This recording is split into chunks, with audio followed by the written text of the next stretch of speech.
Iran के खिलाफ Israel की जाहरियत नारों की हमदान में नौजे एयरबेस पर मजीद 2 हमले, शहर में जोरदार धमाके सुने गए।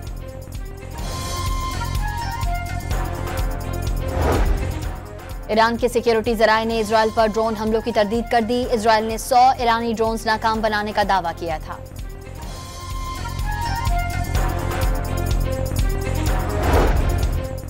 अमरीकी सदर डोनाल्ड ट्रंप का कहना है कि ईरान ने बातचीत का एक मौका गंवा दिया, अब भी देर नहीं हुई, चाहे तो जौहरी समझौता कर सकता है। ईरान पर इजरायली हमले के खिलाफ खैबर पख्तूनख्वा असम्बली में भी करारदाद मंजूर, तेहरान के हर इकदाम की हिमायत का ऐलान।